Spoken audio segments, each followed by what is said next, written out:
One day I'm gonna be everything I wanna be. I don't let it get the most of me. One day I'm gonna be free. I wanna be everything I'm gonna be.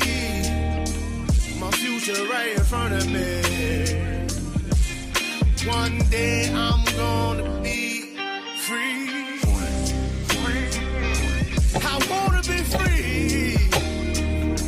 Then let me be free. From the depths of darkness, a voice emerges. A host with a fire burning in his soul. With a heart of steel and a spirit unbroken. He rides on two wheels ready to claim his throne. Amidst the chaos and the thunderous roar, insane wheels rise as a force to be reckoned with.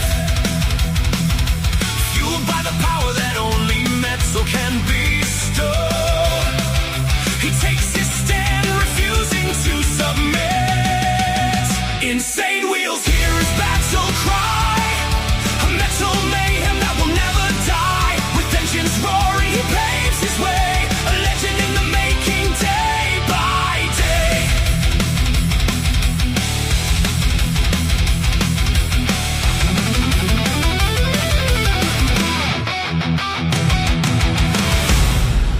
Wow. Good morning, ladies and gentlemen. Hopefully everyone's enjoying their start of the week. Let's get it, man.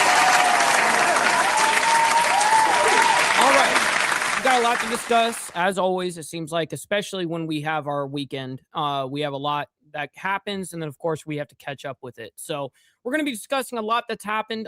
Iran deal faces major test as Vance claims progress. And that's, of course, related to right now. You know, anytime I do the titles, it's related to right here, right now. And then, of course, we'll bring up to why we're discussing it like that. So let me go ahead and give you guys the chronological breakdown of what we're going to be discussing this morning. First, this came out, I believe, on Friday evening or something like that. It may have even been Saturday early morning. I'm not sure, but I think it was Saturday, actually. But Strait of Hormuz closed after Israel strikes. We're going to get into why that even happened here in a moment. Chicago drive-by mass shooting, at least 12 hurt. This happened one day ago. It says about a dozen people were shot late Friday on Chicago's South Side. So they're reporting it a little bit later because they're saying that this actually happened on Friday, late Friday, on Chicago's South Side in a mass shooting. Why is it always South Side? Man, so there was a mass shooting. About 12 people were injured, it states. I'm not sure how many people were unalived, if any, hopefully none. But anyways, then we have 60 days or less. Now, this regarding the whole Strait of Hormuz, Iran. Trump issues ultimatum over Strait of Hormuz, and this happened yesterday. Says President Trump posted a statement on the status of the Strait of Hormuz on his Truth Social account. Trump says there will be, quote, no tolls in the strait, and, quote, unless they are imposed by and for the United States of America. His statement comes after Iranian officials said the Strait of Hormuz was closed again, and then, of course, that they said that they would end up charging tolls here later, and that's when Trump came back and clapped back and said, well, if anyone's going to be putting tolls on the region, it's going to be us. And then we have some updates on Russia-Ukraine. As you guys know, we've been kind of following what's been going on. There's been a lot of drone activity from the Ukrainian side, actually, and where they've been attacking Russia's oil infrastructure. And on that, Ukraine strikes Russian oil refinery in Moscow, which we actually saw. Remember when I showed you guys that big tank lid going up in the sky?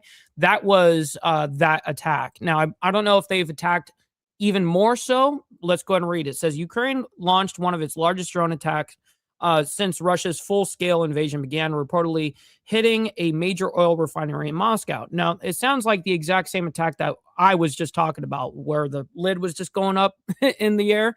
At the same time, Russia continued its attack on Ukraine, targeting energy and oil facilities near Kyiv. So definitely, they're going to be bringing up Hal Kempfer. So I always appreciate Hal Kempfer's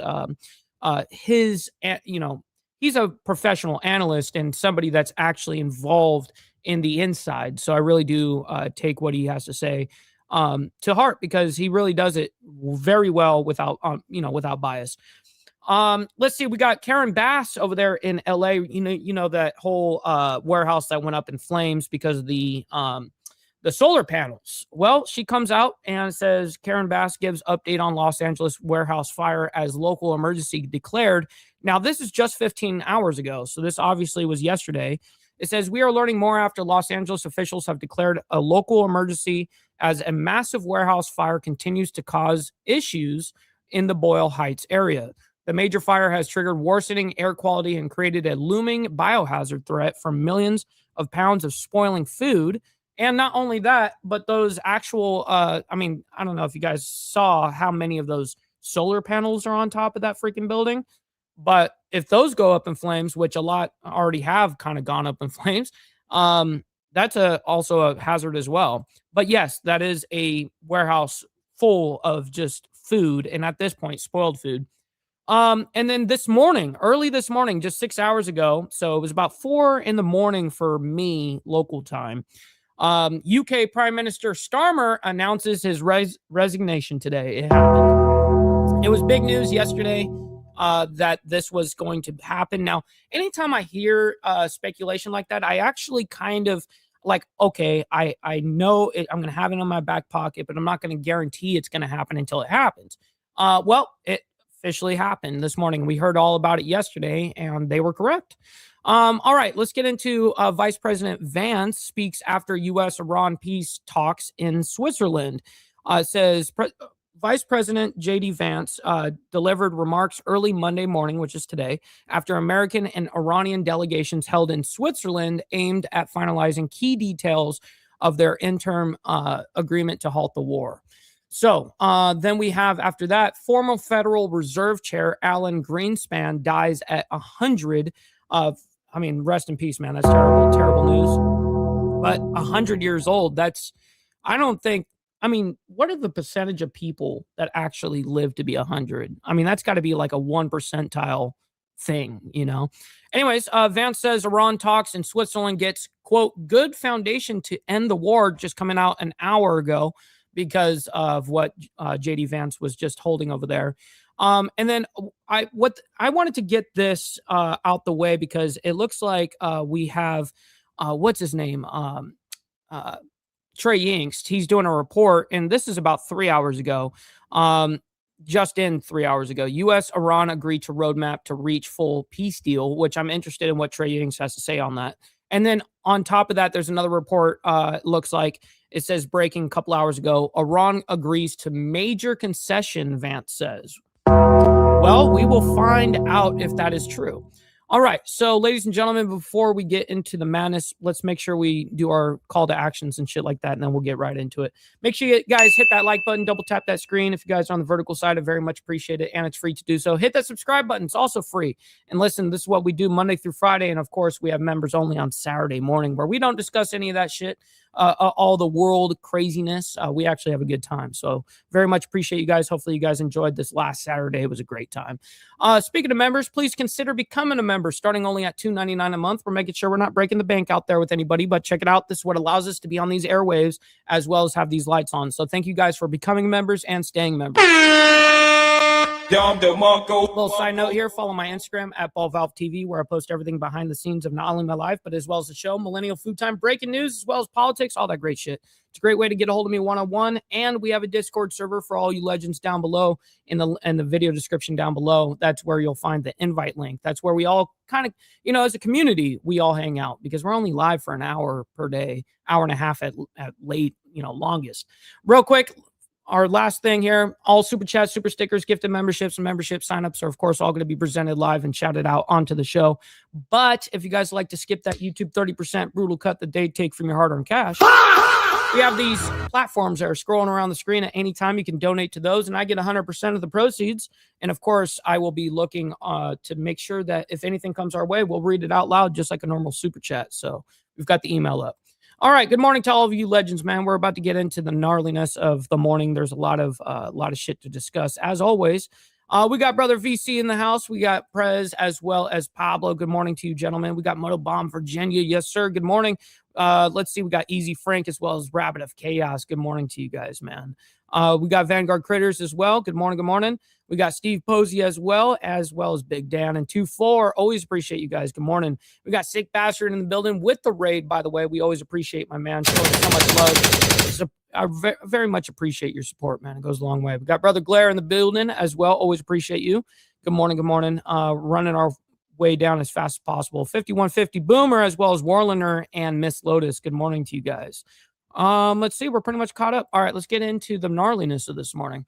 First, we're going to start off with Strait of Hormuz closed after Israeli strikes. So now, listen, we're going to get into why this happened, and it's always going to be in the regards of Hezbollah and Israel, of course, on their front. But anyways, let's go ahead and see what is being reported. This was on Saturday. Now, of course, this is a very quick update. It's not like we're going to linger in this because we already know this isn't actually being followed through to this degree. I just wanted to show that this is the threat that was happening over the week. A developing story as we're learning the Strait of Hormuz has their side that has that little high-pitched ring. I don't know. They need to fix it. Been closed. This is a post here that's just coming in, and the Associated Press is reporting that Iran's Joint Military Command saying today that the Strait of Hormuz has been closed again, citing Israeli attacks.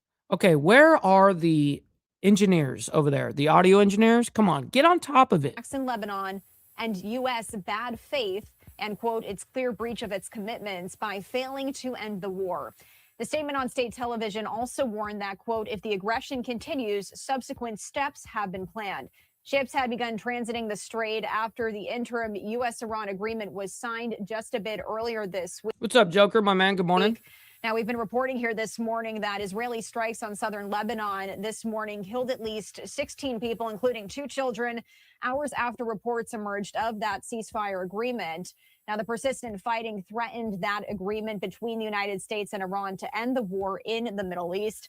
Bringing you this a live look here this morning, courtesy of marine traffic of this. Okay, well, because they're showing you this, I'll show you guys the actual marine traffic currently. But first, just wanted to point out, so Dubai, United Arab Emirates, it says Iran's Joint Military Command says on state TV that the Strait of Hormuz is closed and cities or sites Israeli attacks in Lebanon, which is true. But Israel was getting poked by the bear, Hezbollah doing its normal attacks in southern Lebanon.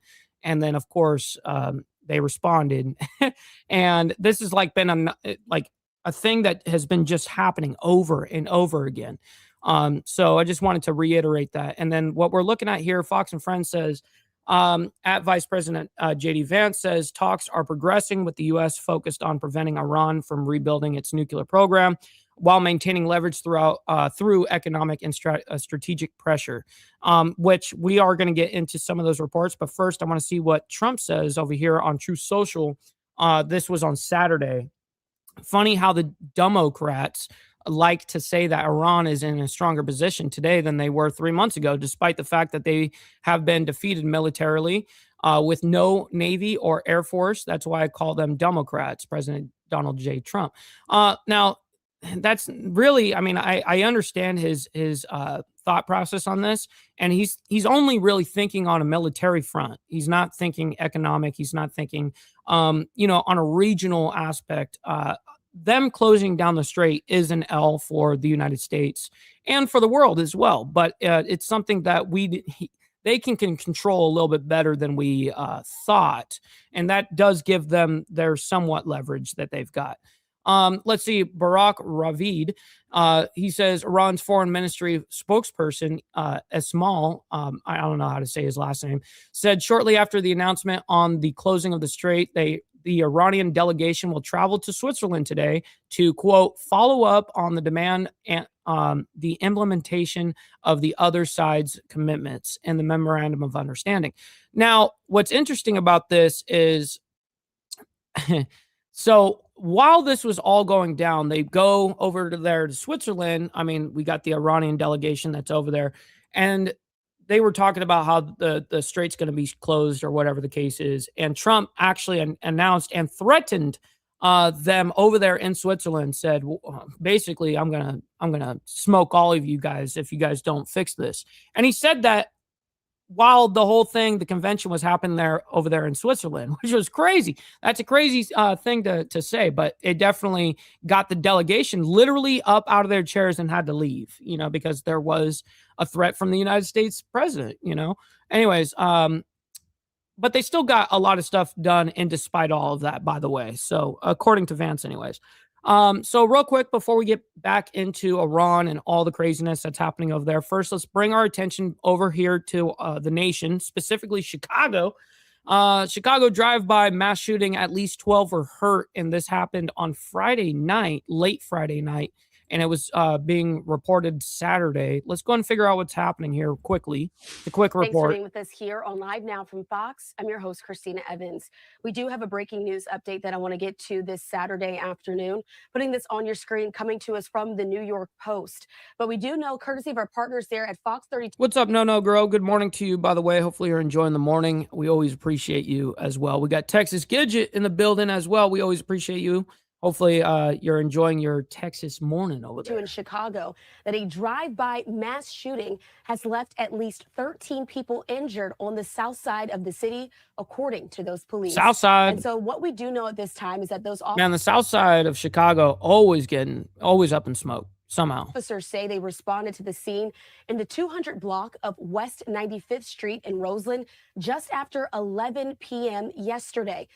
We do know that investigators did learn that a red SUV pulled alongside a large crowd and two gunmen from inside began to open fire at the victims before ultimately leaving the scene. Several people were hit after that situation unfolded. It says at least 12 people were shot. Damn, man. That's a lot of people to get shot in one open fire crowd. I want to take you out to this live vantage point that we have there over Chicago at this time as well, with more details from what we know from police. Arriving officers, though, say that they found a 32-year-old woman who was shot twice in her back and a 44-year-old man with 4 graze wounds to his back as well. The woman, though, was taken to Christ Hospital in good condition. The man, though, was taken to the University of Chicago Medical Center, also in good condition.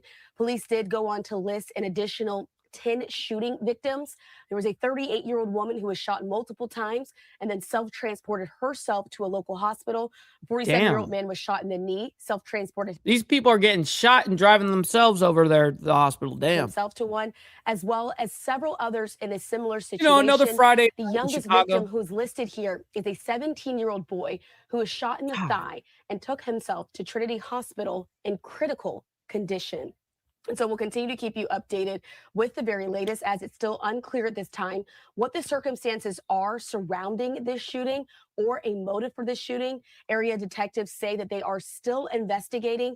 There's been no press conference over the last few hours giving us an update quite yet. But of course, here on Live Now from Fox, we are waiting for the latest. And of course, anything that comes out, anything that we show, we do our best to follow the story, to the best of our ability. All right, let's go ahead and move on into the next story here, though. 60 days or less, Trump issues ultimatum over the Strait of Hormuz. This is a very quick update as well. Let's quickly get that out of the way. But what we actually need to get out of the way is the money part. We haven't done it. All right, just get the money part done. Give me money. Money me. Money now. Me a money needing a lot now. Now, those are actual factuals, ladies and gentlemen. Yes, sir. All right, let's go and bring this up. 3, 2, 1. Bam. Welcome back into Live Now from Fox. I'm your host, Anna Marsick. We do have some breaking news to get to right now. President Trump says he is threatening to charge tolls in the Strait of Hormuz. The president posting this on Truth Social. There will be no tolls in the Hormuz Strait for 60 days during the ceasefire period, and there will be no tolls. Yeah, the ambulance over there does cost money, and it costs a pretty penny at that. Trust me, I've taken, my share of ambulance rides. And that shit is very expensive. The one that I lost my leg, I think was like 11 grand, 10 grand or something like that. After the 60-day period has expired, unless they are imposed by and for the United States of America, should that deal not be completed for services rendered as the guardian angel to the countries of the Middle East and for purposes of both past, present, and future reimbursement of costs. Thank you for your attention to this matter. Signed, President Donald J. Trump. This breaking news coming in just moments ago, and the Associated Press is reporting that Iran on Saturday had said that it would close the Strait of Hormuz because Israel's attacks in Lebanon, and warned that Joker, I'm not sure if you're trolling, but I'm going to treat it like as if it's a real question. And True Social is kind of like a platform for, it was originally for Republican / conservative voices out in social media, because there for a long time, Republicans and anybody on the right was heavily censored through social media. And it's been admitted by social media that they did do that. I mean, through all the owners, Mark Zuckerberg, all of them. Aside from Elon Musk, Elon Musk kind of helped get that whole like, hey, back on free speech thing. But before him, it was True Social, and True Social was like where the Republicans went. So anyways, that's just to let you know while what negotiators were going to Switzerland for talks with the United And I think Trump claims it as like his platform, which, I mean, essentially anybody that's on True Social is going to be following Donald Trump. So it's kind of true. States on their interim agreement. Not much likely is going to happen if the fighting doesn't stop. So President Trump posting in response, which you see on your screen, threatening to impose those U.S. tolls in that crucial waterway if that final deal What's up, Logical Spark? Good morning. with Iran is not reached in 60 days, saying that money would be for those services rendered as the guardian angel to the countries of the Middle East. That social media post underscoring that agreement calls for that toll-free travel for 60 days.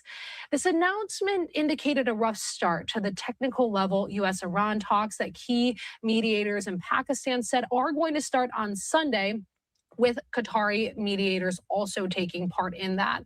Iran's Joint Military Command said that the strait was closed due to the U.S.'s clear breach of its commitment by allowing Israel to respond to them being attacked in southern Lebanon. Failing to end the war. That interim deal is meant to stop the fighting on all fronts. The U.S. disputed Iran's announcement on that strait, saying Iran does not control the Strait of Hormuz. Traffic continues to flow, and U.S. forces are monitoring that situation to ensure that remains the case, said Captain Tim Hawkins, who is a spokesperson for U.S. Central Command.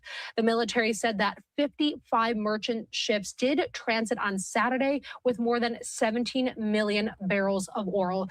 And so 17 million barrels of oil flowed through the strait yesterday. The day before, it was 21 or 22 million barrels as well moved through, which is good. So the key headline here, President Trump is threatening to charge U.S. tolls in the Strait of Hormuz if that final Iran deal is not reached in 60 days. So now he's putting pressure on Iran, obviously, as you guys can see, regarding the whole tolls, because Iran is claiming like, hey, yeah, we didn't say, we're going to do tolls afterwards kind of thing. And Trump's like, no, the fuck you're not. So that's him responding to that. Now, before we get into the latest responses and all that stuff, first, we got to bring our attention over to Russia, Ukraine.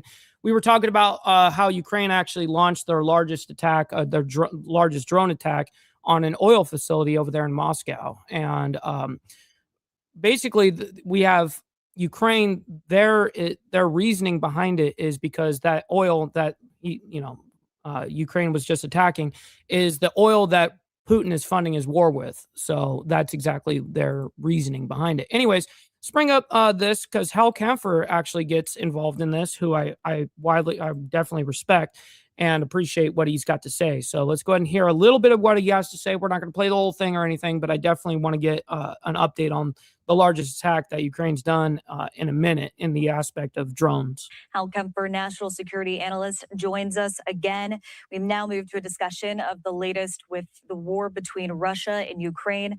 Hal, what is the latest with the military? What's up, Farty? I like that name. Good morning. In this war. Well, Alexandra, it's really shifted, and this is something that's been happening over the last 3 months, is the war has changed. Russia's narrative has always been that we will inevitably win, that we are always on the offense, that we're always taking territory. And for a long time, they were at horrendous cost, but they were taking marginal gains in territory. Things have shifted, and they shifted dramatically. The drone and we've been watching this for a while, the drone production cycle, the ability of Ukraine to produce drones, whether they're first-person view drones that are used on the battlefield, whether they're longer-range drones, intermediate range, that can go to like 25 to 200 kilometers beyond the battlefield. And then, of course, these long-range drones going out 1,300-plus kilometers, hitting places like Moscow, St. Petersburg, and well beyond Moscow and St. Petersburg. This has changed the whole war. And so all of this. Well, we are watching, I mean, the whole aspect of Crimea being cut off right now. The way that they're cutting it off here, I'll actually bring up a map and I'll show you guys what I'm talking about. But is happening. It's kind of culminating this spring and summer. You saw these dramatic strikes that they had with the Ukrainian drones in Moscow, basically setting refinery on fire. The reports in Moscow is not only was Moscow covered with dark smoke, but it was raining oil. And I can tell you, as a Desert Storm veteran, that's a little disconcerting when it rains oil. But it is a phenomenon that can happen. So it gives you an idea of just of how the Ukrainians, President Zelensky has said, we're in so many words that we're taking the. Okay, real quick. So when I brought up Crimea and them cutting it off, let me show you what I mean by this. Let me pull up Google Maps here. All right, so we're looking right here at Ukraine, okay, right? And then, of course, we have Russia right next to them, right? Okay, so Ukraine, this area right here is called Crimea, this little like island thing. And Russia took this over. And so what right now, the way it's being treated is there is two cutoffs. There's this bridge right here that basically, separates the land literally by a bridge. And then up here, almost the same. It is, where there is, hard land going in, but they have blockaded this. Okay. So everything going in or out has been blockaded on either side of this, and they're starving the shit out of this region. Now, a lot of the Ukrainians that did live there, they have relocated into the north as well. And even over to, primarily the north. Anyways, but what I'm getting at is this is all now Russian occupied. And so now the way that it's being cut off is very strategic. And we're starting to see a little bit of a turnaround for the Ukrainians, actually. All right, here we go. The war home to the Russians, or taking the war home to Moscow. And that's exactly what's happening. And that's problematic for Putin, because he has been trying to shield the Russian people, particularly in these huge urban populated areas around Moscow and St. Petersburg, which are the two big metropoles. Well, basically what happens there, Alfred, I mean, 1,000 drones can change something in the aspect of if you send those over into anything like resource level wise, oil or water sanitation plants. I mean, there's all sorts of stuff that you can really hit that is dramatic, so for Russia, that to make them think the war is something far off, something that doesn't really affect them. And now here it is very much affecting them because drones are falling down around them. Now, Russia has continued to attack Ukraine with these huge waves. Be good out there, Joker. We always appreciate you. Drones and missiles on a regular basis. The latest one this week was, if you look at the Orthodox Church, the main cathedral, the one that's so iconic that's seen in all the pictures of Kyiv, Russians actually did hit that, set it on fire. I have to give it to the interesting, because I haven't seen that report. To the Kyiv Fire Department. They got out there and put that fire out fast. But this is hitting something that is a cultural site under international law, under the Geneva Convention. It's a violation of countries to target things. Of course, and that's the big thing. I mean, even the United States was threatening to go after their, Iran's oil, for instance. Nothing to do with their water or anything like that, but it did have to do with oil. And I was the first one to speak out. Like, I really hope that we don't do that. It would be a terrible look on us. We don't need to do that to them. Like churches or like schools. We're talking about 90 million, people that live in Iran. We don't need to kill off 90 million people. We don't need to do that to their country. Or something like that, unless, of course, there's a it's being used for military purposes, and that's a different thing. But this wasn't being used for military purposes. This was a strictly a iconic, symbolic, religious site that they targeted. And so the difference now is when Russia does things like this, Ukraine can respond and is responding in such a way to bring that back to Moscow, to bring that back. And they just did. I mean, that's what that attack on Moscow was. I'm wondering if they show the footage of that attack of that oil infrastructure on here, but they don't. Unfortunately, like I told you, I'm not going to play this whole thing. I'm going to get a little bit more, and then we'll move on into actually, we'll bring it back home and see what Karen Bass over there in LA is saying. St. Petersburg. And that's the big shift in the war. And by the way, because of those intermediate level strikes on Russian logistics, command and control centers, everything, the frontline troops can't get the logistical support they need to sustain the fight, let alone to sustain any offensive action. Anytime they get up and try to attack, particularly if it's mechanized, these first-person view drones just rain down on them. And there's about a 15-kilometer no-go zone, as they call it, or drone zone, which reminds me of some have called it like no man's land, kind of referring to the area around the front of World War I, where drones simply dominate to the point that the Russians can't move. The other thing that the Ukrainians are doing, it's not just the air. They're also using these robotic drones on the ground to go up and do attacks. They've actually attacked positions. And I haven't seen those yet. And I've been watching the war since basically the very beginning. So that's interesting. Taking those positions. They've had Russians surrendering to drones. It's kind of like when you get that. I don't know if you guys play Call of Duty Black Ops 7 or any of that, but when you get the dog, you know, you got that drone dog that walks around and shoots missiles at rockets at people and fucking turrets them down. Yeah, is that what they're using over there now? Robots. Wow, big change, big shift. Yeah, that is a big. There is a big shift that is happening. All right, let's go ahead and bring it over to LA regarding that whole warehouse that went up in flames and the aspect of the roof caught on fire from the solar panels, which just a couple of years ago the exact same thing happened, and luckily no one got killed on the last one.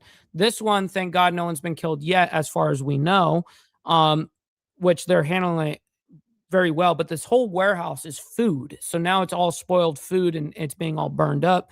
And this is happening actively. This is, this is just what, yesterday or the day before. I think this was on Saturday she was given this. No, it was yesterday. It was yesterday.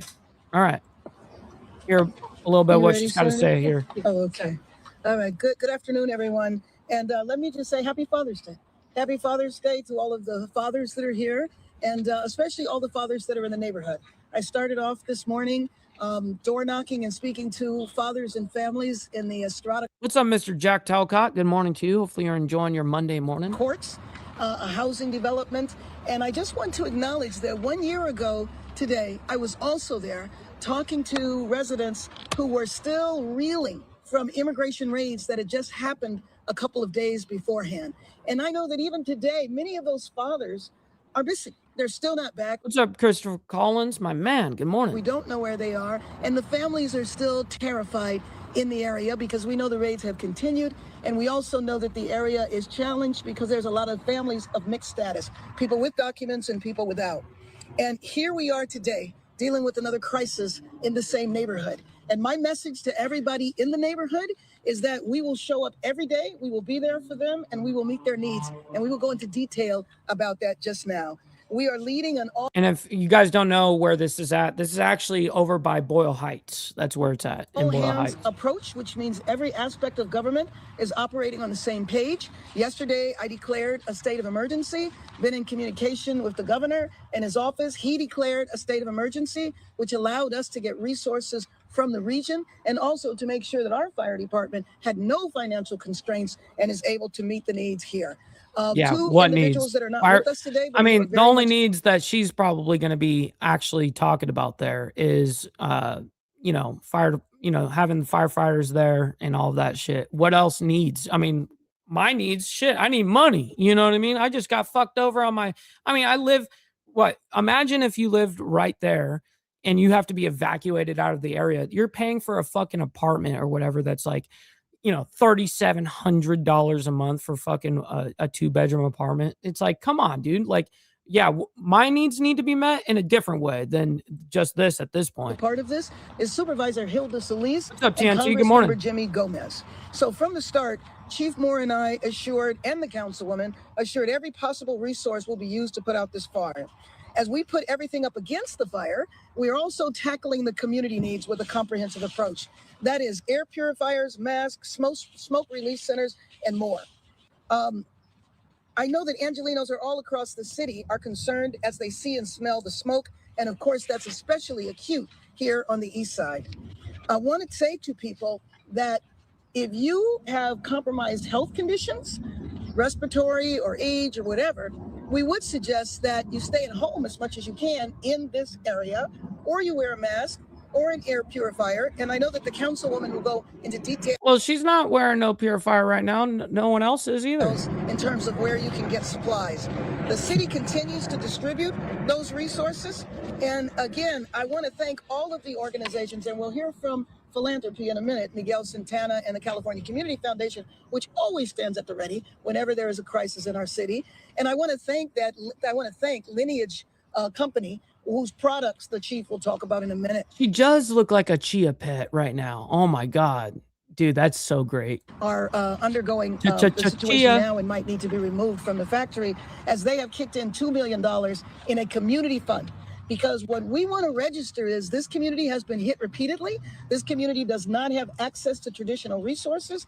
And we want to make sure that we raise the hell yeah, Carrie. Good morning, by the way. Funds so that we can address the needs in this community. And that will be our primary focus of this press conference today. But before that, of course, we need to hear from Chief Moore. And again, as I say every time he is with us and speaks, his new leadership, his aggressive leadership, his thoughtful leadership, and innovative ways of fighting this fire. When this is over, I want him to go into detail because he used and has been using extraordinary measures. And so with that, Chief Jaime Moore.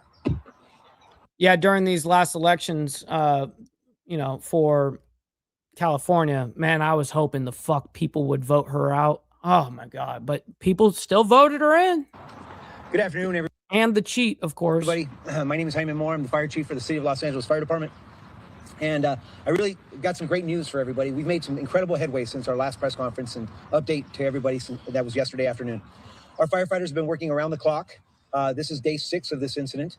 And you'll remember that I mentioned prior, the last time that anyone in this country has ever had one. Look at those solar panels where they had a fire right here on the right side. That's what caught fire originally. And their entire roof is full of these solar panels. I mean, the entire fucking warehouse. I couldn't believe how many that they actually got on there. Let me see if I can back it up. Just see the tops of this building. It's all black. It's those solar panels. But they're only showing like half of the warehouse, if that, maybe a quarter. 6 of this incident. And you'll remember that I mentioned prior, the last time that anyone in this country has ever had one was in Washington, where they had a fire similar to this that burned for 60 days. So we're in day 6, and I can tell you this. The firefighting efforts, we changed a few of the tactics. We brought in some, as I mentioned yesterday, some water dropping helicopters that were larger, 3,000 gallons. They were dropping a retardant on it. We did those flights, and then we started to go back to our traditional methods, and that was the use of our ladder pipes. What's up, brother? So loud, my man. Shout out to North Carolina. Ladder pipes flow anywhere between 1,500 gallons of water to 2,000 gallons of water on the surface. But what we did change was this. We split this building in half, and we've been concentrating on saving what we call Cooler 1. Again, this building is 1,000 feet by 500 feet. Damn. And Cooler 1 has not had any fire impinge in it. So it hasn't been fully involved. So we've been able to keep that cool and isolated. So it's not as big as I actually thought it was, but it's still big. Now, Cooler 2, where the main fire was, we have now gone in with excavators. And our heavy. You know, I'm not very sure on that to actually give you an honest answer, but that is a good question. And also, this exact same thing happened in 2024 with their solar panels, and it caught fire, and it was a humongous ordeal. I mean, they had like, I forget, like 80 or like 100 some odd firefighters or whatever. They had like hundreds of them. I think it was even more than that. I'm undershooting.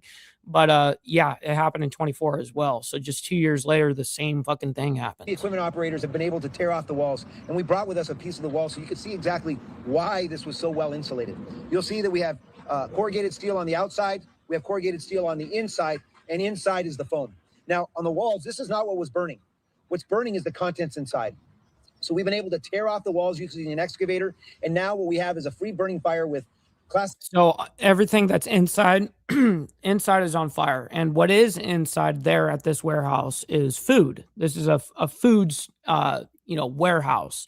A lot of frozen stuff, a lot of cold stuff, and there is dry stuff too, but a lot of it cold stuff. Combustibles, ordinary combustibles inside, which would be just your regular. It gets hot out there. It truly does get hot in California during the summer, and there can be super hot days. And I'm sure that those solar panels in unison with all of that heat, I'm sure that that's got to be why. It gets hot and then it catches a flame. It's probably some malfunction in one out of all those panels, and then once one of those panels is on fire, the rest of them catch. I mean, it's obvious, right?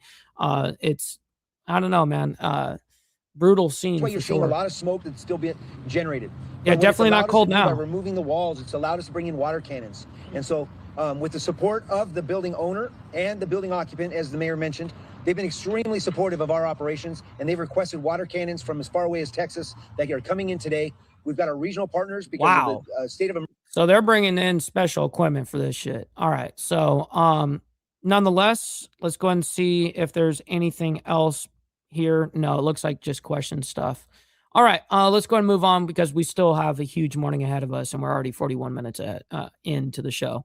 So we got to get into UK Prime Minister Starmer announces his resignation this morning. So this happened about 6 hours ago. This happened, at least here from my time in Central Standard Time in the United States. It happened about 4 a.m. for me.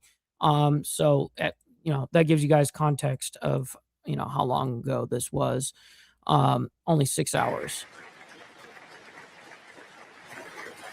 Thank you. Thank you.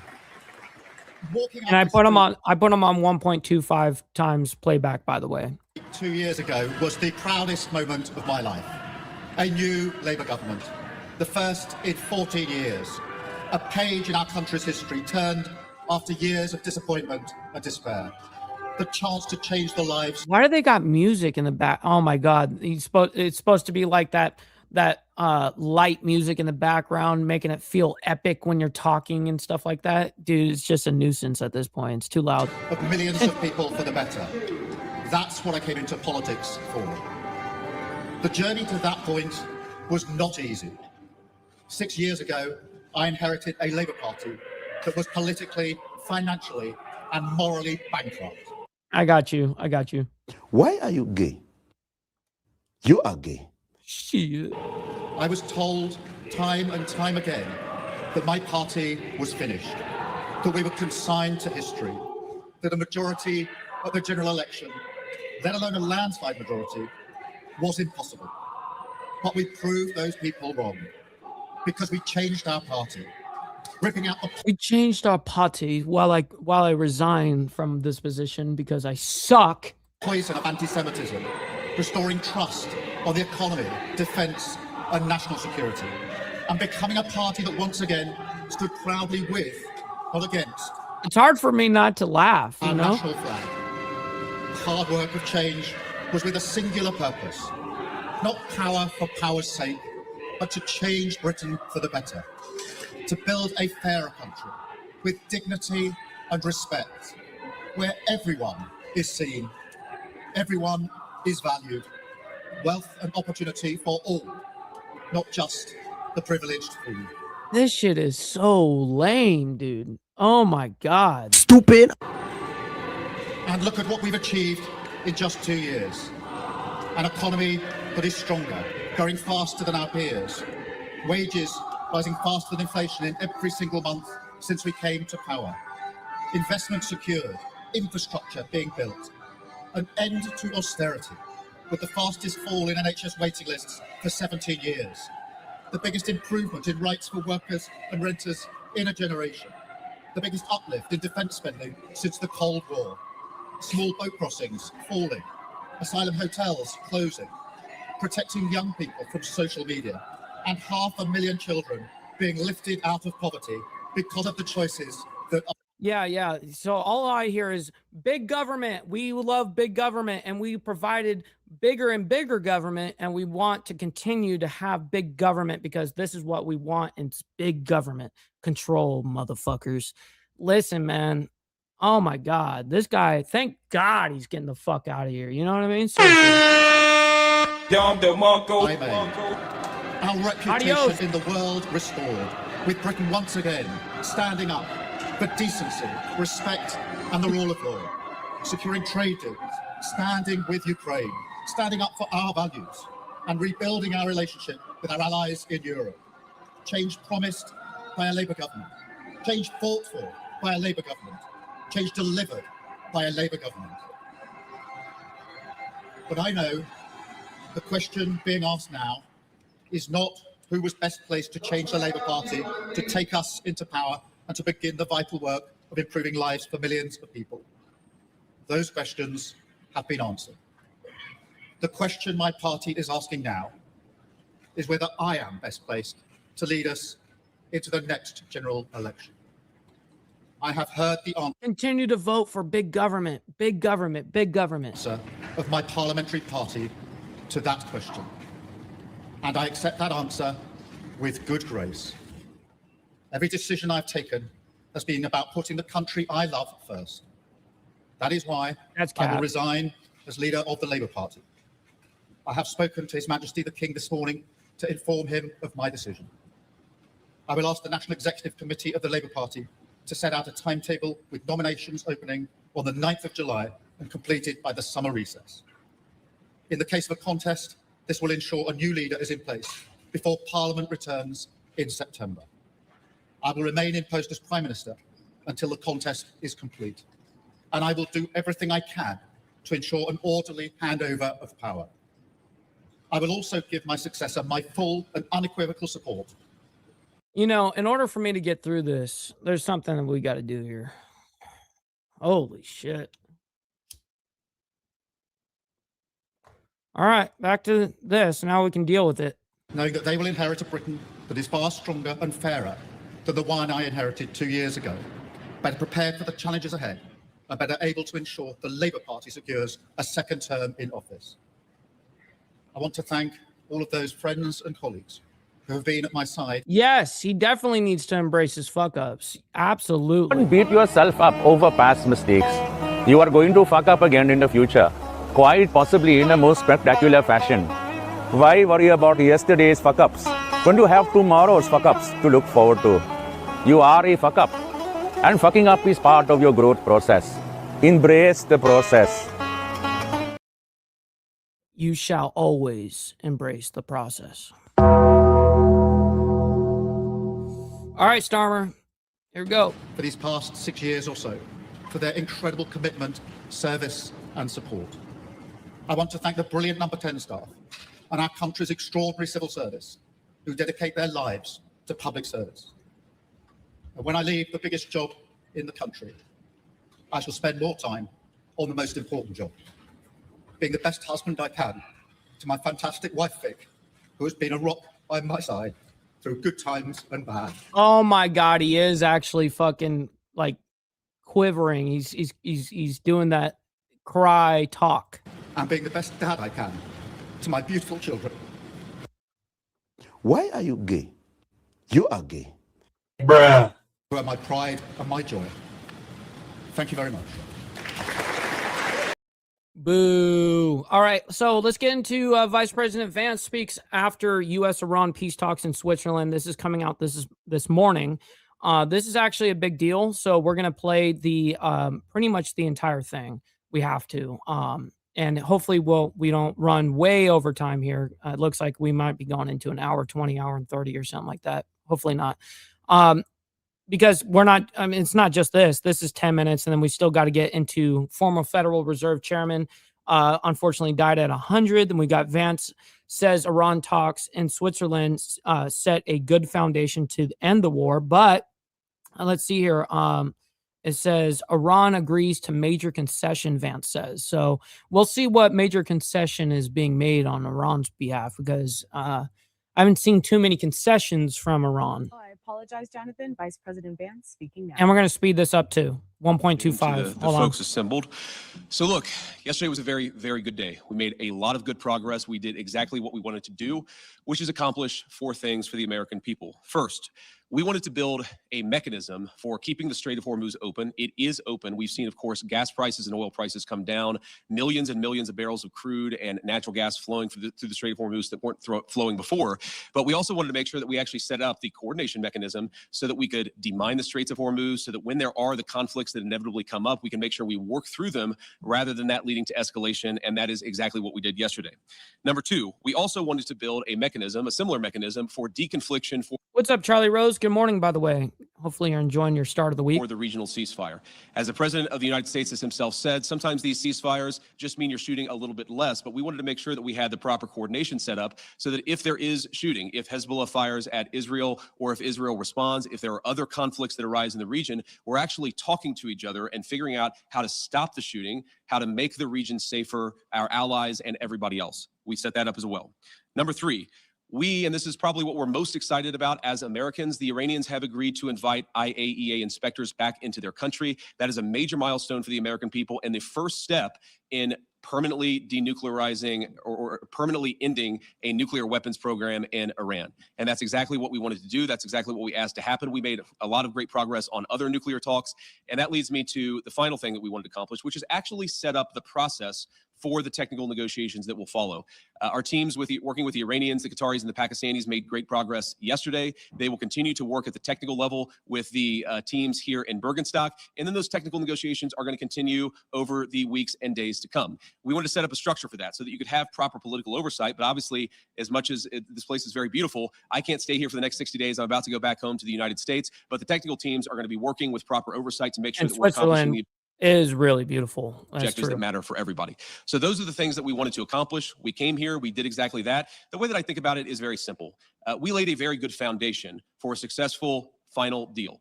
The final deal is the house. We set the foundation. We haven't built the house, but we've laid a successful foundation to get to a good place for the American people. I think it's important for all of us to appreciate how much was done, but honestly, there is still a lot to do as we continue to make progress on the nuclear talks, on the economic talks, as we continue to demine the straits and ensure that that flow of traffic continues to pick back up. A lot of progress, but still some work to do, and we're very committed to doing exactly that. So with that, I'm happy to take a few questions from guys.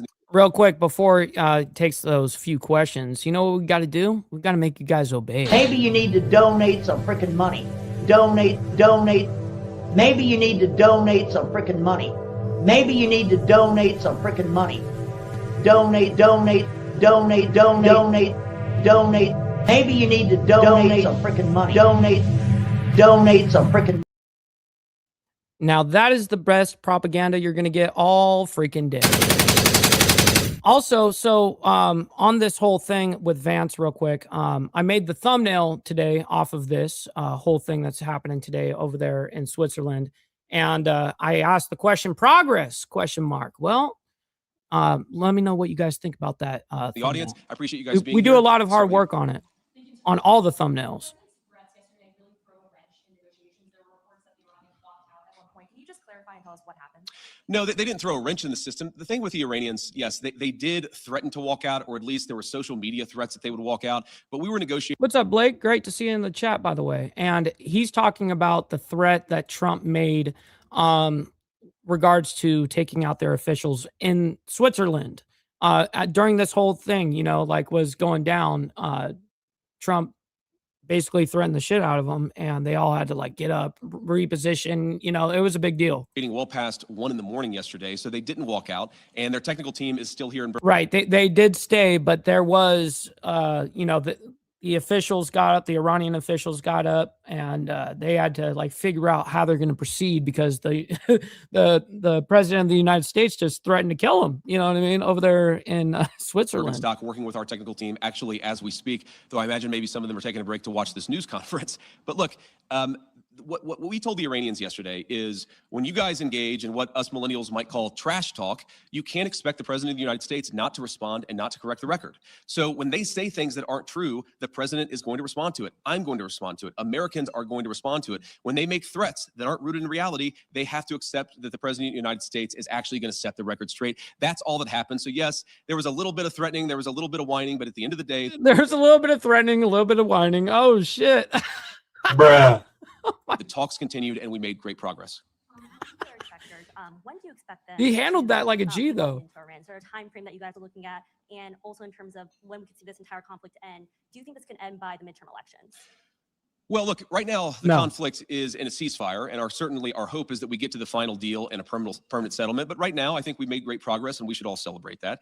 In terms of when the nuclear inspectors are going to start, it's funny, we were trying to call some of the inspectors last night around 2 in the morning. As you can expect, not many people are answering their phone at 2 in the morning. I expect that will happen at the minimum this week, but we think even some of those conversations. What's up, Ghost Eagle? Good morning to you, with by the the way. inspectors and with the IAEA could happen as soon as today. But I haven't checked in with our team since we made that 2 a.m. phone call to some of those inspectors. Sorry. Mr. Vice President. Thank you, Mr. Vice President. Did you going in expect the Iranians to make Lebanon as much of a linchpin as they ended up doing? And how would you describe the progress on Lebanon? I know Mr. Arachi said it was very good progress, but what's your characterization of it? Yeah, I would describe it as very good progress too. I mean, look, we want a regional ceasefire, right? We want Hezbollah to stop firing at our friends in Israel. We want Israelis to be able to live in peace. We also want to make sure that, you know, when things happen, they don't spiral into a broader escalation. And so we've been, I think, very good at setting up Which, of course, it always does. It always goes into a bigger escalation. we're calling a deconfliction mechanism. But what it really is to say that when things happen, the sides are actually talking to one another. Sometimes, you know, you got a bit of a chicken and egg problem, that you've got a junior guy who fires a drone that didn't have approval from the high command. Okay, of course, Israel has to respond to that. But then sometimes that response, we could actually have a better and more peaceful situation if Israel responds in the context of a conversation that's ongoing between Hezbollah, Lebanon, Israel, and other partners in the region.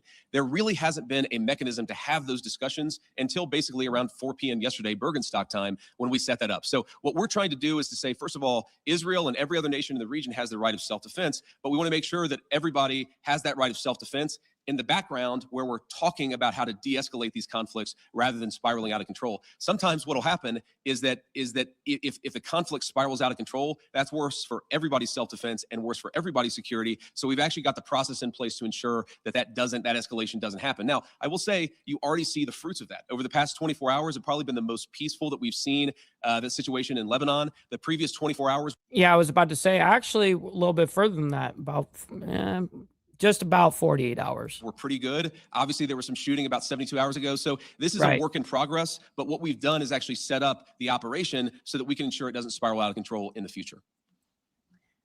Does the U.S. want Israel to withdraw forces from southern Lebanon? Well, we want Israel's security to be protected, and we also want Lebanon's sovereignty to be protected. And this is going to be an ongoing. And the problem is southern Lebanon is an issue, definitely, because it would be one thing if borders are respected and all that shit, but for some odd reason, Hezbollah just has to nonstop poke the bear, and they do that on purpose. They do it on purpose, but it's like a nonstop ongoing issue. So Conversation. The Israelis have been very clear. They do not have territorial intentions on South Lebanon. The reason they feel they have to be there is because they're worried about Hezbollah fighters in South Lebanon firing into Israel. We do believe, of course, it's going to require a lot of hard work, that we can get to a place where what's up, Dragon Classy? Good morning. Lebanon's territorial integrity and sovereignty is protected, Israel's security is protected, and that's going to require some coordination with the Lebanese armed forces, and also it's going to require the Iranians to rein in Hezbollah. That's all the sort of things that we were talking about yesterday. And again, I think that we got much further compared to where we were just 24 hours ago. Have you spoken with Prime Minister Netanyahu during any of this process at all in the recent days? We were in constant we were in constant contact with the Israelis yesterday, but also, of course, with the Saudis and the Emiratis and others in the region. We talked to the Lebanese yesterday as well. So we're constantly trying to keep our regional friends updated about this. This is not a deal that the United States is imposing on the region. This is a deal that the region has desperately asked the United States to put in place. Obviously, the headlines have been very focused about what's been going on between the United States and Iran, but this region has been a basket case for a very long time. And what the president has set us to do, again, lay the foundation, see if we can get to a permanent peace. If we can't, the president of the United States still has a lot of options to accomplish America's security objectives, but he's certainly committed us to this pathway for now, and we're going to keep on working and seeing what we can accomplish. And then I want to just, before we depart here, I want to say one last thing. I've seen some misreporting about frozen or unfrozen Iranian assets. One of the other things that we wanted to, which we need to discuss here in a minute. Also, we got Chris Lestrange, my man. Good morning to you. Well, actually, good afternoon to you over there in South Africa. We always appreciate you. Good to see you, bro. And, wasn't as high of a priority for us for obvious reasons, but we wanted to make sure that we set up a process. By the way, real quick, since it's on the mind, listen, we got well over 400 people in here between both the live streams. Make sure you guys double tap that screen if you're on the vertical side. Hit that like button if you're on the horizontal. I very much appreciate it. You guys don't have to like all this craziness, but you guys can like it for me and what we're doing here on Insane Wheels. So I appreciate that. All right, here we go.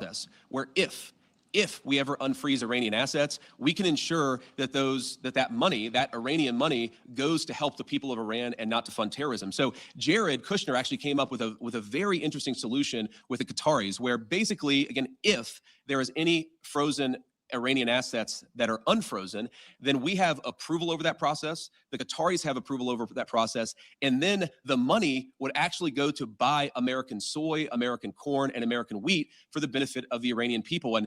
But if he's only speaking about the 24 billion Iranian frozen assets, that's fine. You know what I mean? And that's what he's talking about. And nothing's been lifted yet. The only thing that there has been as of, I think, this morning is something about sanctions, like sanctions relief. Much as I see some of the press misreporting on this, and of course, buttressed by what the Iranians are saying, or not all Iranians, I want to be clear. There are a lot of Iranians who are telling the truth about what happened yesterday, but you see some social media reporting that gets this wrong. But fundamentally, what Jared and the Qataris and the entire team here in Bergenstock accomplished is, to me, a classic Trump deal, where if Iranian assets are ever unfrozen, they're going to go to make American farmers richer and to feed the Iranian people. That's a very, very good and very classic Trump deal. That's great for our people, great for the people of Iran, and fundamentally, again, will contribute to this regional security architecture that we've built and that we're going to work very hard to ensure that it endures. So from Switzerland, thank you all for being here. I appreciate the questions and I appreciate the engagement. I'm looking forward to going back home, and we'll certainly keep everybody updated on what happens in the days and weeks to come. Thank you all. And that's where he's going to leave it off right there. All right, real quick, we got this guy in the chat. Gotta love fucking bozos out here. Yeah, we're not talking about the Lebanese people. We're not talking about even the Lebanese government.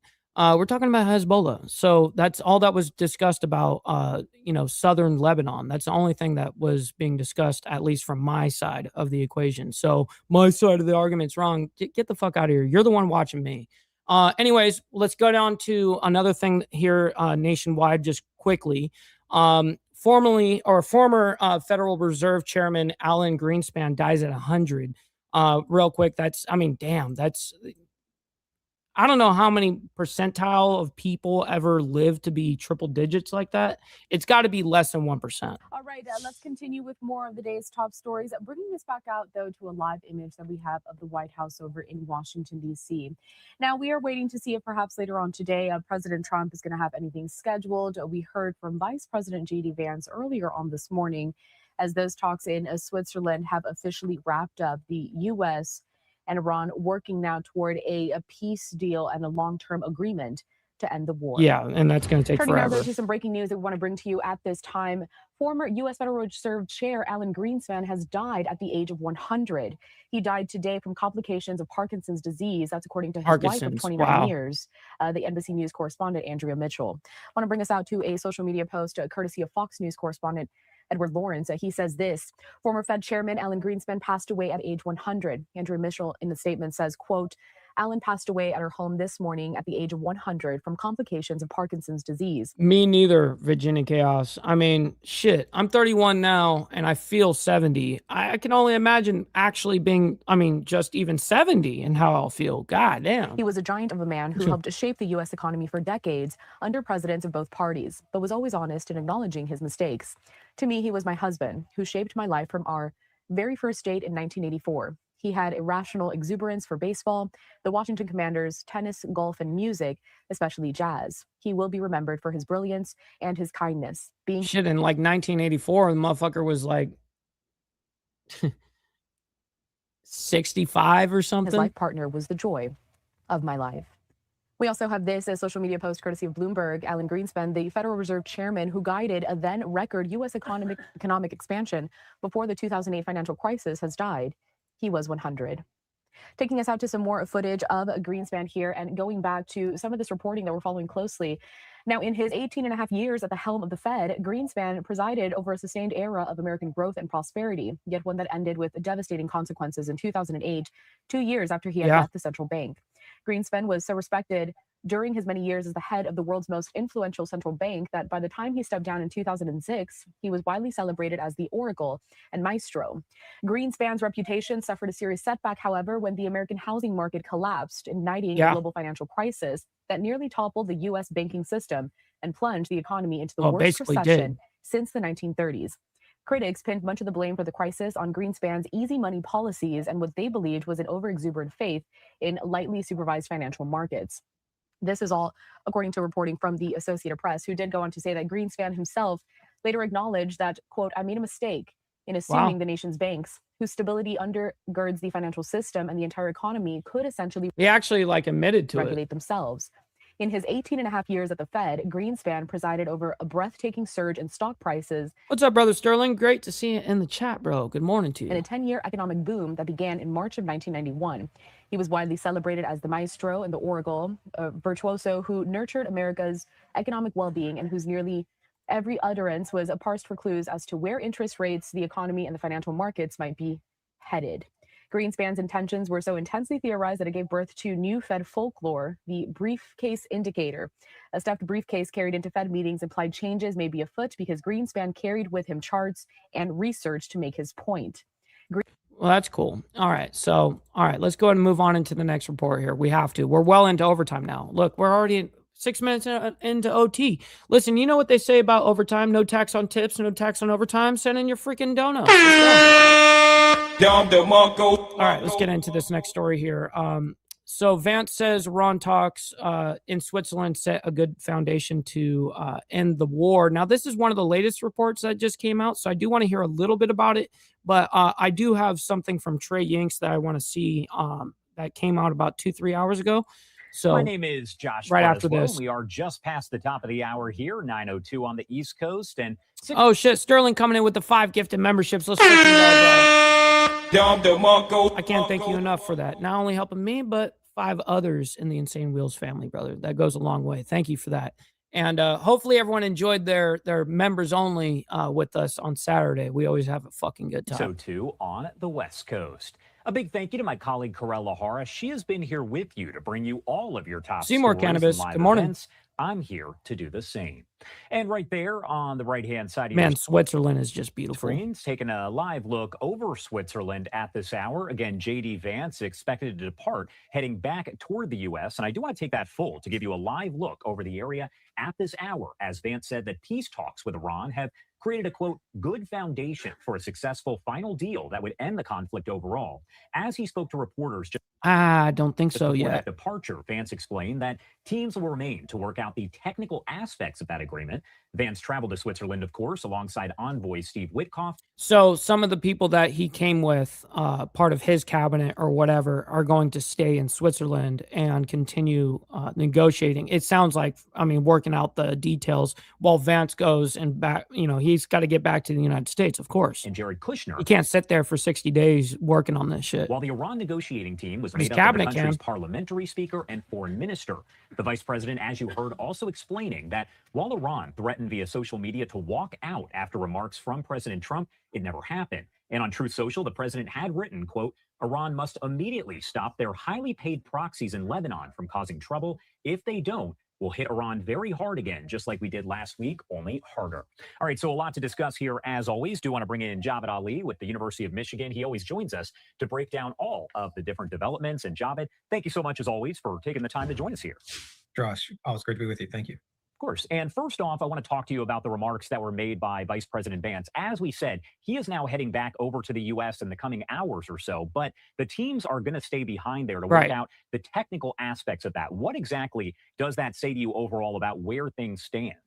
Well, based on the clip you just showed a couple minutes ago, Vice President Vance sounded very optimistic. And as you noted, there's apparently a foundation for continued dialogue and discussion. And rewind the clock the past 24 hours, if things had gotten so chaotic and so frenzied and so negative yesterday, the talks would have collapsed and all sides would have gone home or packed up. And that doesn't look like it happened. So despite the really tough rhetoric, which is the one thing that I was going to say, it is a good sign in the aspect that his Vance's cabinet is staying back, because it does show that there is at least willingness to meet at the table. And that's what's truly important in all of this. So I really don't need to hear this guy's, what he thinks about this shit.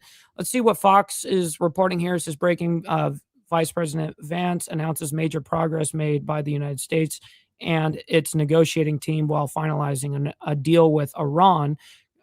Quote, yesterday was a very, very good day. We made a lot of good progress. We did exactly what we wanted to do. The Iranians have agreed to invite IAEA inspectors back into their country, that is a big W, by the way. That is a major milestone for the American people and the first step in permanently denuclearizing, permanently ending a nuclear weapons program in Iran. Well, that would be a W for sure if IAEA inspectors are being allowed back into Iran by the IRGC, and they actually concede to these inspectors. Then sure, that would be a great step in the right step, right, for sure. Presidencies, we've I seen would say secretaries of state objectively that's a good thing. U.S. representatives, the similar kind of negotiations for peace deals or ending other conflicts, but it hasn't been Secretary Rubio. And I think he's more on the hawkish side of things. So I think that sent a signal that with Vice President Vance's presence, with Steve Witkoff and Jared Kushner, who've been more deeply involved, that to me is the way the policy needle is going in terms of the preference for President Trump. And right now we're looking at a post coming in from Fox News, and this kind of summarizes what we learned during that news conference that we just replayed for you there. It says, breaking, Vice President Vance announced— All right, there's no other, I was hoping that there would be some other report. Oh, there is right here. Marine traffic. Okay, Strait of Hormuz crossings rebound, but recovery remains fragile. Vessel activity through the Strait of Hormuz increased sharply between 19 and 21st of June, with 71 confirmed transits recorded and a weekend peak at 35 crossings on June 20th, according to marine traffic data. The rebound follows the lifting of the blockade and renewed signals around free passage through the choke point. More commercial vessels are now transiting, with AIS activity pointing to improving confidence among operators. Diplomatic uncertainty continues to weigh on the recovery, leaving the rebound in Strait of Hormuz crossing fragile despite the recent pickup. The traffic remains below pre-crisis levels, and caution is still visible. Many vessels continue to use Iranian route patterns or dark routes, while demining efforts remain incomplete. Of all of those different vessels, so they posted— Interesting. All right. So at least we got the most out of that. Let's get into a couple of these little things here. I did want to see what Trey Yinks had to say about this morning. So he always appears on Fox and Friends. So let's just go ahead and bring that up. Meanwhile, major progress made overnight in the negotiations with Iran after Vice President J.D. Vance traveled to Switzerland to meet with the mediators from the Middle East. Man who's all over it, Chief Foreign Correspondent Trey Yinks joins us now from Tel Aviv with the latest. Hey, Trey.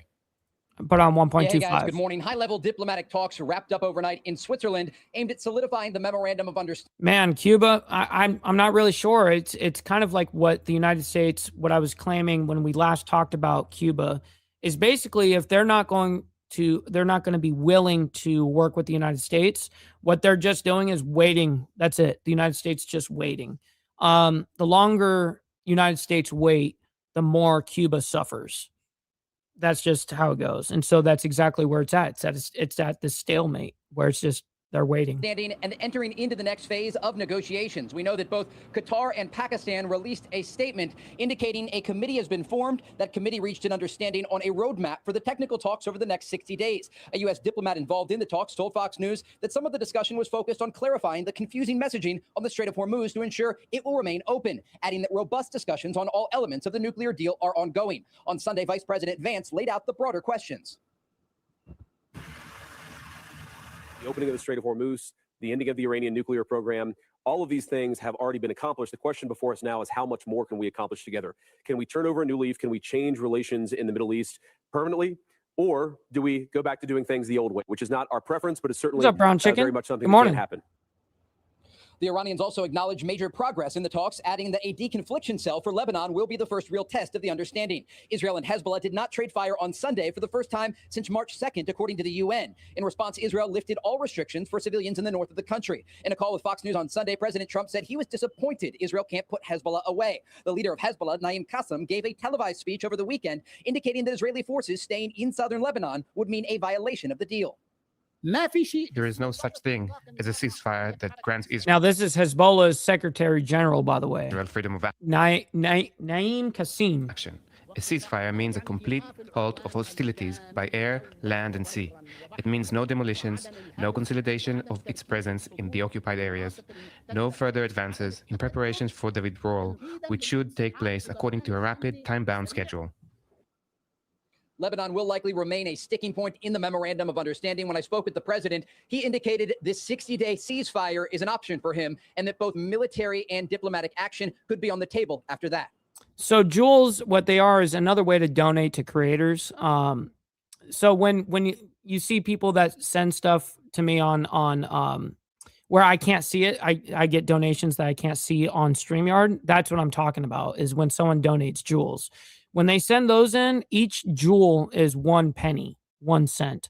So if you have 100 jewels, for instance, or whatever, that's $1, you know, so just for context. Guys, hey, Trey, does it seem like there's a disconnect between what's in the MOU and what the president's saying to you? I mean, for example, Iran says it in the MOU that Iran will conduct dialogue with Oman to decide about basically the administration of the strait with services. Administration of the strait. I mean, the president says there's going to be no tolls, but Exactly. it's actually in the MOU that they're going to negotiate tolls. I mean, there's something as fundamental as that, and letting sanctions. And that's exactly why Trump has said now, he goes, well, motherfuckers, if you guys want to charge tolls, well, actually, it'll be the United States that's going to charge the tolls. He just made that threat, I think, today or last night. Sell oil at full market price. I mean, it doesn't. I think it was seems today. like they gave away the store before the opening. My sense after talking with the president is that he is giving this 60-day window a chance to see what they can actually agree on at the negotiating table. As it relates to the Strait of Hormuz, he actually left open the possibility of taking control of the strait and said if there are going to be tolls, they will be charged by the United States, and the U.S. will even take oil in that environment. So it was this morning. The president described this as the United States being the guardian. What's up, brother TVT? Good morning to you. Great to see you in the An chat, angel bro. of the Strait of Hormuz. And so, again, my sense is that despite what is written in this agreement and the statements that we've heard from the Iranian regime, the president is going to demand what he wants here. And we know that the United States is not on board with the Iranians tolling the Strait of Hormuz. They're also not on board with the Iranians enriching uranium for military purposes. Now, the president left open the idea in the future that Iran could have some sort of civilian enrichment, but he directly spoke against the statement yesterday from Iran's President Masoud Pezeshkian, saying he better watch his mouth when he is talking about Iran enriching uranium and speaking out against the president himself. And so, again, I think a lot of the things here are going to have to be negotiated during this time frame. Both Pakistan and And yeah, and what's going to end up happening is we're going to get to the 60 days. We're not going to agree to what Iran is conceding to, or if anything. And then we're going to go right back to square one, and we're going to do exactly what Trump said, is we'll just drop bombs on their fucking head. That's literally what he said. That's literally verbatim what he said. We even covered that. So anyways, let's go into this next thing. I do want to see this. Iran agrees to major concession, Vance says. I want to see what that concession specifically was.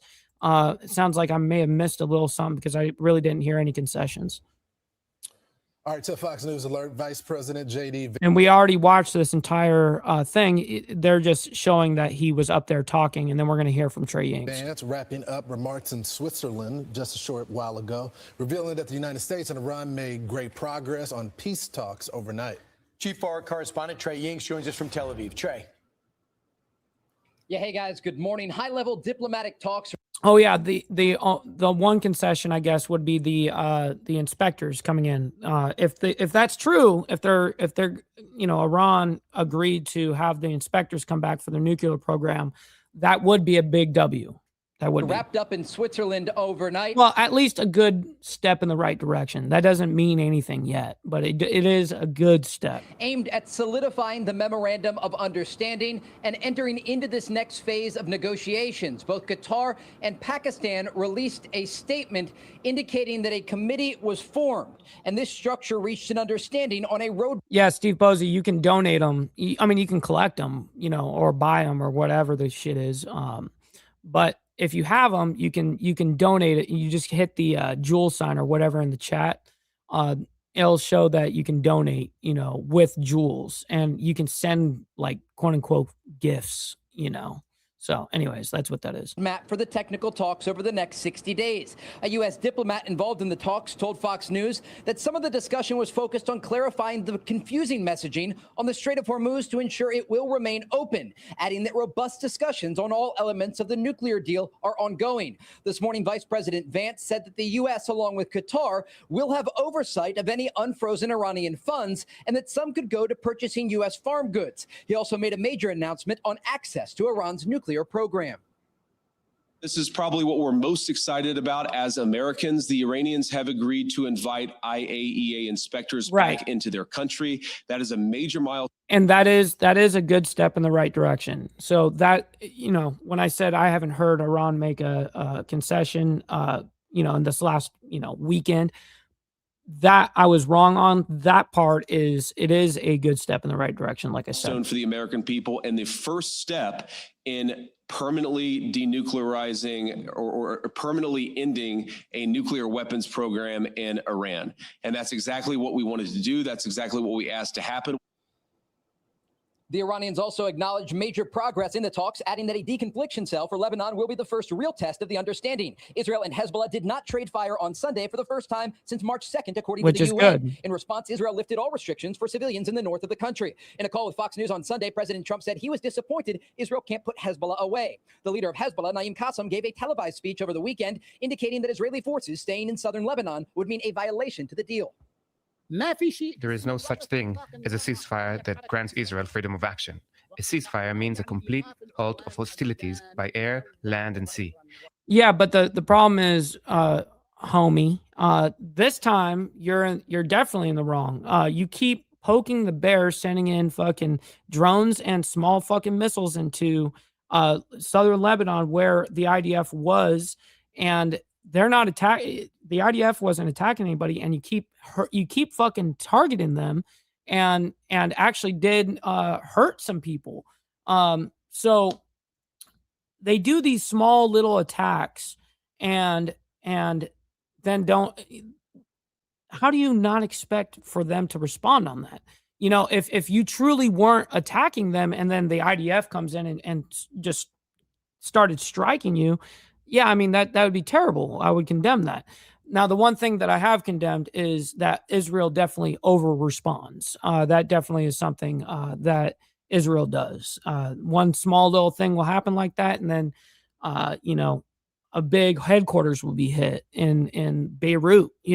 That's where the city is, right there on the coastline. It means no demolitions, no consolidation of its presence in the occupied areas, no further advances. Incorrect, Rob. I call it just like it is. I've called out Israel and their bullshit a billion fucking times on my show, but I tell it like it actually is.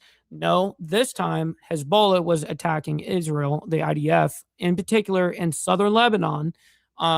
That's what happened. And so then Israel, of course, responded. Preparations for the withdrawal, which should take place according to a rapid, time-bound schedule. The issue of Lebanon. They've been attacking each other for that. Dude, it goes way longer than that. We covered the Lebanese government and the ceasefire between Israel and the Lebanese government like 2-3 years ago. And it's funny because I always was harsh on it, was like, why do you guys keep making these ceasefires with the Lebanese government and not with Hezbollah in particular? You know what I mean? Because Hezbollah, though, does have some seats in government, they aren't actually the government. They're their own militia. Remain a major sticking point in this memorandum of understanding, which is why they are talking about this deconfliction arena. I spoke with the president yesterday, who indicated he sees this as a 60-day option and that both military and diplomatic options are on the table after that time period. Guys? Trey, do you anticipate Iran coming out and saying something completely different than what Vice President J.D. Vance has said? We have seen that before. Or, Yes. or are these 4 points that the Vice President laid out set in stone, to your knowledge? And also, if you could characterize the gravity of Iran agreeing to allowing IAEA inspectors into the country and also what they may be doing there. Yeah, absolutely. Here's what we know and here's what we don't know. According to the mediators, Qatar and Pakistan, along with the vice president, they've been able to create a mechanism about the Strait of Hormuz to get better understanding on what the traffic is going to look like. Also a mechanism to try and deconflict any shooting, as the vice president described it, that could take place in the region. What we don't know is if the Iranians have agreed to the announcement by Vice President Vance. And it's a major announcement that International Atomic Energy Agency inspectors will go into Iran to survey what is left of Iran's nuclear program. The other major point that he made was that Special Envoy Kushner was able to work out a deal through Qatar where the U.S. is going to have some oversight to any unfrozen Iranian funds, and that some of those funds could be used to purchase American farm goods to feed the Iranian people. Again, these are two major accomplishments for the Americans, but we've not yet heard any comment from the Iranians. So we have to be measured here and patient. We have to wait and see how Iran will respond. If they Oh, Steve Posey, totally. Let's get that sandwich on the road. Man, motherfuckers talk all the shit they want. But you see me, I'm sitting up here snacking on this big ass sandwich, not getting a fuck. Kiss my dick, motherfucker. Shit, true though. Feels good to be a G. All right, back to this. publicly acknowledge that they have agreed to these two agenda items. And if they have, this will be yet another indication of the progress overnight. Again, Fox News spoke with a diplomat who was directly involved in the talks overnight, who said there was robust discussion about Iran's nuclear program and the realities on the ground. This is not going to Really, the big concern, at least for me at the moment, is from the MOU, is in the regards to the Strait of Hormuz. That's the issue afterwards, is in the regards to tolling or yeah, I mean, where they're going to charge a be toll. a simple ceasefire, but it is a ceasefire and it's expected to last for at least 60 days. Guys? So when you talk about the IAEA going in, the question is, if they go in, how much freedom do they have? And they would play a vital role in telling us where the uranium is and how to get it out. They could kind of coach us through that because they're the experts in it. And getting into pickaxes, you've always told us, is going to be key because no one gets. Well, it's a matter of getting a deal signed and done. That's when they'll have, actual access again like that. So anyways, we're going to leave it at that. Listen, ladies and gentlemen, I can't thank each and every single one of you guys enough for allowing me to do this Monday through Friday. And then, of course, Saturday morning for members only, man. I'm very honored to be able to do it. We went into almost about 30 minutes of overtime. So W for everyone in the chat. All right. So make sure you guys stick around. We're going to be sending you guys off to our buddy Chatting with Stacks. He's live right now. Make sure you guys let him know we're coming through with the Mike Ball / Insane Bills raid, whatever you guys know me by. All right. Listen, we'll be back tomorrow morning for more of the World's Madness. Until then, God bless you guys, and we'll see you guys here tomorrow morning. Much love. From the depths of darkness, a voice